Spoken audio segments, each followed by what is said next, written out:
The great thing about Jesus is that he's the Son of God. Yeah, you're right. You know what else is really interesting? He's the Son of God. And on Easter, we celebrate the fact that he rose from the dead.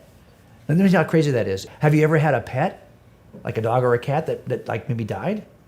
When my grandma's dog gets really old, he's gonna die.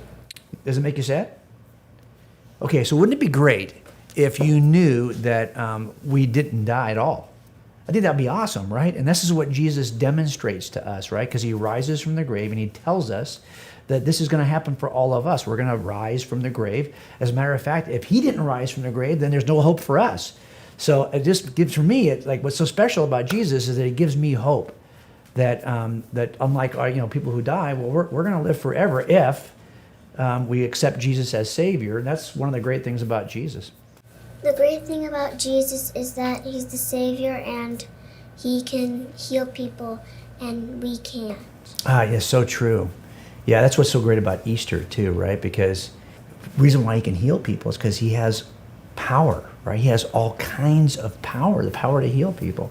He even had the power to rise from the grave. That's actually one of the things I love about the Easter story, is that when Jesus rises from the grave, he demonstrates to us, he proves to us he's not just another person. He's something special, right? Because who comes out of the grave? Only God can do that. Yeah, exactly. So that's what's so great about it, is that Jesus he shows us the love of God and the power of God.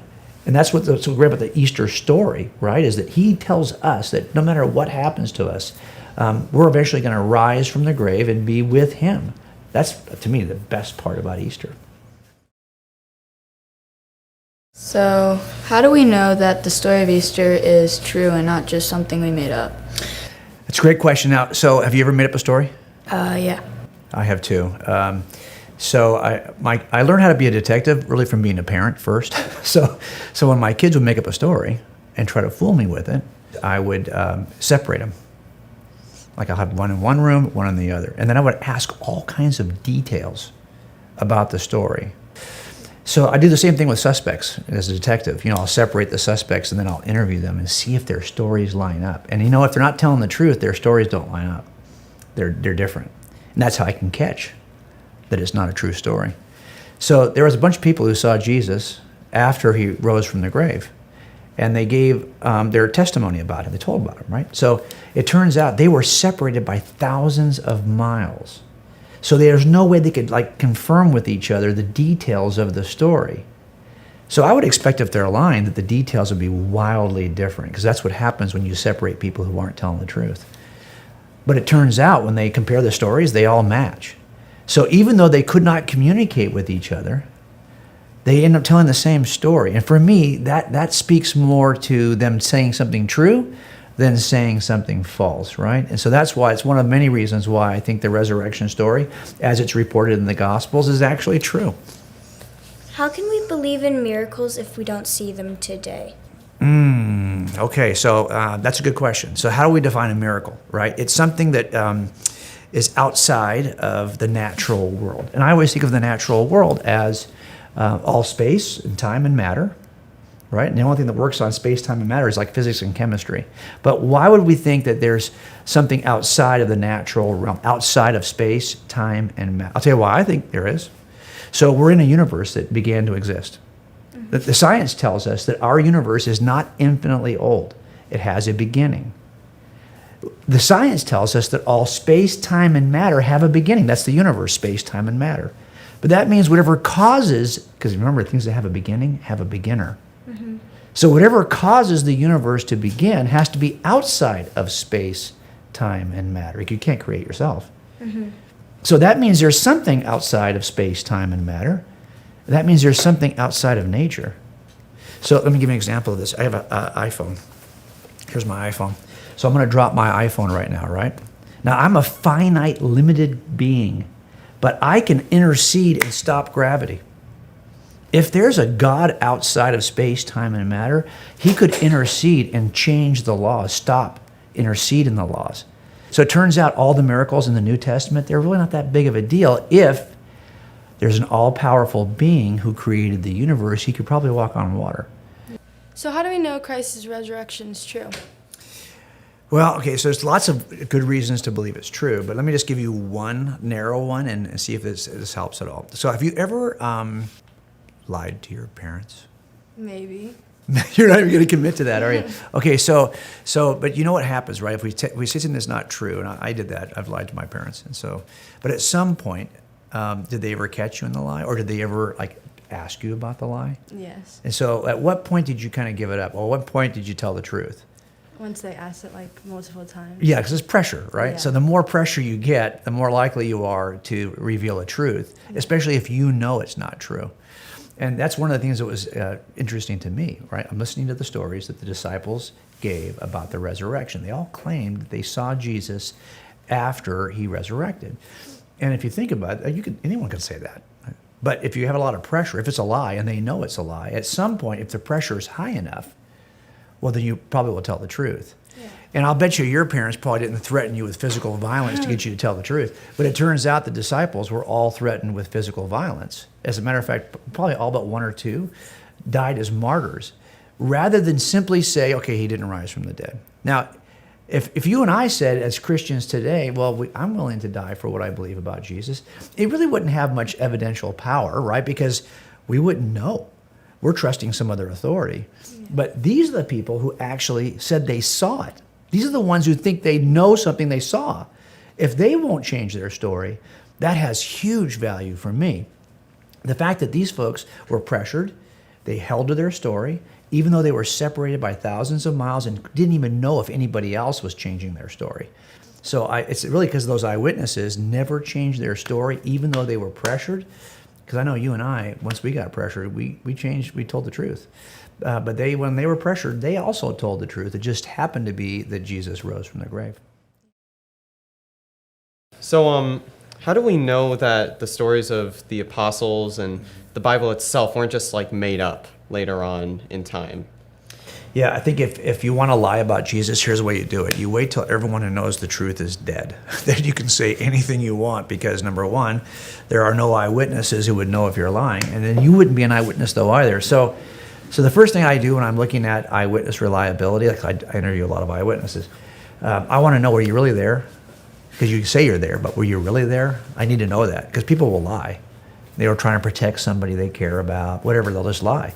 So I have to make sure that the person was on the scene. I need some way to corroborate that, right? So one of the ways, it comes down with the Bible, how early was it written? If it's written in the 3rd century, well, then it's too late. And you can say anything you want about Jesus. If it's written, though, in the early 1st century, well, at least it's written at a time when people could say, no. I knew Jesus. He was not that way. This is all a lie. So the closer it comes to the early 1st century, the more confident I am.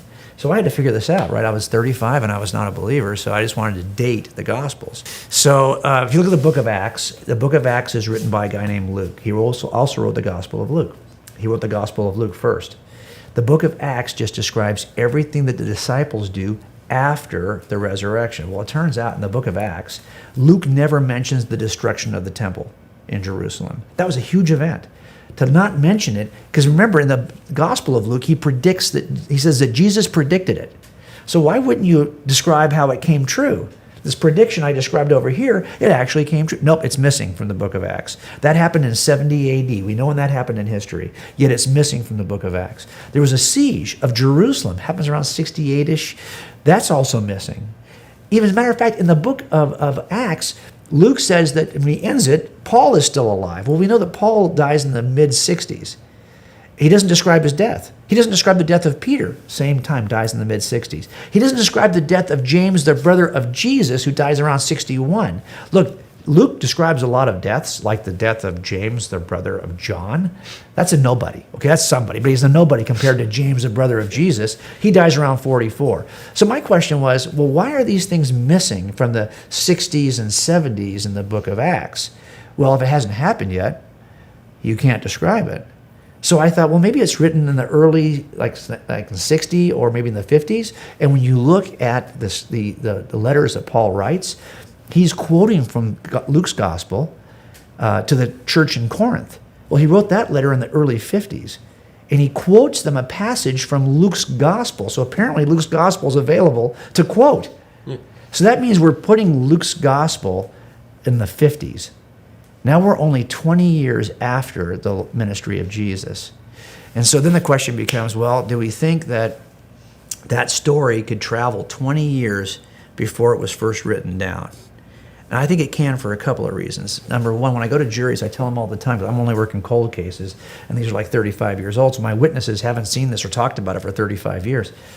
So I will say to them, not every memory is equal. Valentine's Day, for example, if I asked you, if you had a girlfriend and what did you do for Valentine's Day 3 years ago, you might not remember. I've been with my wife for 43 years. We've had 43 Valentine's Day. I couldn't tell you about most of them. I've forgotten them. But if you ask me about Valentine's Day on 1988, well, I remember that day because that was the day we got married. So it turns out not every Valentine's Day is the same for me.